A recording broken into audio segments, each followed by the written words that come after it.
Assalamualaikum warahmatullahi wabarakatuh. Pemirsa, ketemu lagi di Berita Baso Palembang edisi Minggu 28 Januari 2024. Bersama kulo Rizky Amrina.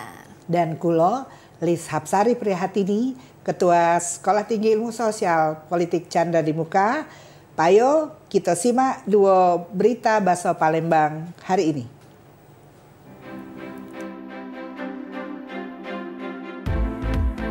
500 rumah warga di 3 kecamatan di Kabupaten Lahat digenangi banyu akibat hujan yang mengguyur dengan intensitas tinggi. Pangdam 2 Sriwijaya ninjau lokasi banjir Kota Pagaralam bersama PJ Wali Kota dan Kapolres Pagaralam.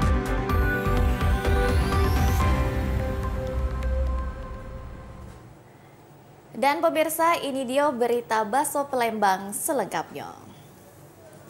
Kita ikuti berita yang pertama. Hujan yang ngeguyur dengan intensitas tinggi, 3 kecamatan di Kabupaten Lahat terendam banyu. Ketiga kecamatan tersebut, Jarai, Fajar Bulan, dan Sukamerindu, ngebuat 500 rumah warga digenangi banyu.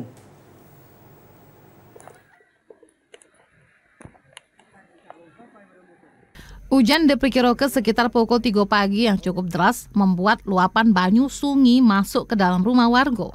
Salah sikapnya Kecamatan Jarai. Dari data sementara, banjir merendam beberapa desa, di antaranya Desa Pelajaran, Pamasalak, Nantigiri, Sadan.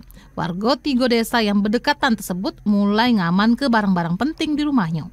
Selain itu, bahan makanan warga sudah terendam, sehingga warga kesulitan untuk dapat ke makanan. Warga Pelajaran Faisal ngato ketinggian banyu sudah mencapai 1 meter, sehingga membuat rumah mulai terendam banyu. Hujan ini sekitar jam 3 dini hari, hujan memang sangat lebat. Jadi curah hujan memang sangat lebat karena di sini desa kami ini kan ada 2 sungai. Satu sungai Lintang sama sungai Hitam namanya kan. Nah, kedua sungai ini meluap karena sudah tidak ngikuti lagi saluran air itu kan, ikutan jalur air. Jadi masuk kampung. Kabit Kedaruratan dan Logistik BPBD Lahat Anantang atau ke data sementara tercatat 500 rumah warga yang terdampak. Pihaknya juga bersama TNI dan Polri telah melakukan evakuasi warga. Hujan dengan intensitas yang cukup tinggi melanda beberapa wilayah dalam Kabupaten Lahat, yaitu Kecamatan Jarai, area, kemudian Kecamatan Sukamerindu, dan Kecamatan Fajar Bulan. Kecamatan Jarai itu terdiri dari Desa Sadan, Desa Pamasala, Nantigiri, dan Desa Pelajaran. Kemudian di Sukamerindu itu Desa Sukaraja dan Desa Tanjung Agung. Di Kecamatan Fajar Bulan ada 3 desa, yaitu Desa Benua Raja, Desa Gunung Sakti, dan Desa Pulau. Tommy Aditobari, Tim Liputan TVR Sumsel melaporkan. Kesiapan Polres Musi Banyuasin jelang pelaksanaan pemilu 2024 pada tahap pergeseran logistik KPU agak nak nyiap ke perahu karet di daerah perairan yang rawan banjir.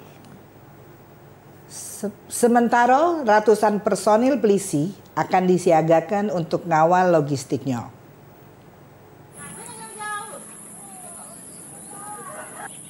Kondisi bencana banjir yang terjadi di Kabupaten Musi Banyuasin sampai ini masih merendam pemukiman warga sampai ke jalan perkampungan, desa dan kecamatan. Untuk mengantisipasi terjadinya hal yang tidak diinginkan, Polres Muba nyiap ke peralatannya juga personilnya supaya proses distribusi logistik KPU di Muba ke PPK kecamatan sampai ke TPS.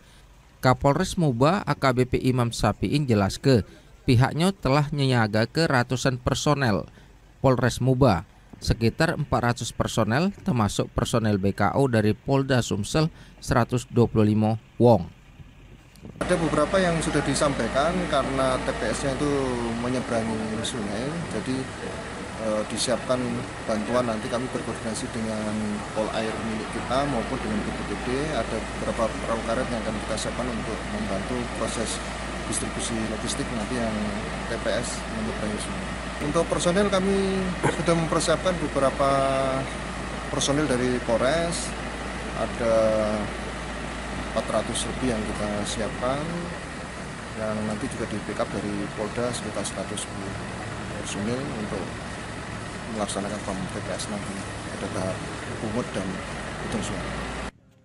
Daerah terjauh dan susah dijangkau nak diprioritas ke untuk antisipasi dan koordinasi dengan pihak desa yang terdampak banjir supaya ngelapor ke kondisi wilayahnya kalau masih terendam banjir. Dari Musi Banyuasin, Iwan Arianto, TVRI Sumsel ngelapor ke. Banjir di Kabupaten Musi Banyuasin ini terus naik dan ngegenangi kota Sekayu. Sedangkan warga yang nginep di pengungsian makin banyak, nyampe ratusan warga.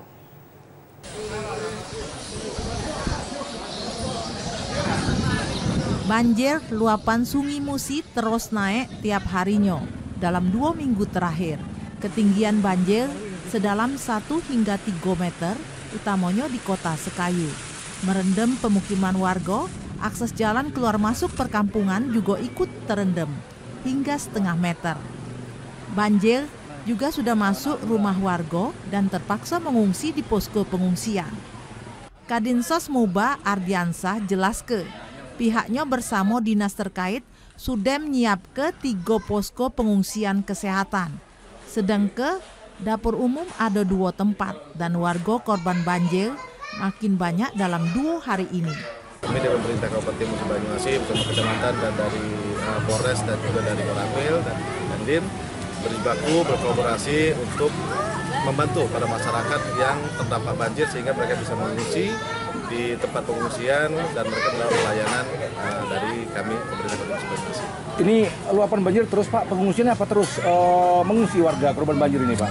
Ya saat ini semakin hari semakin bertambah yang mengungsi. Saat ini saja kami sudah membuka 3 posko pengungsian dan hari ini sudah full semua. Kurang lebih ada 207 jiwa dan 75 KK dan ini terus bertambah terus pengungsinya.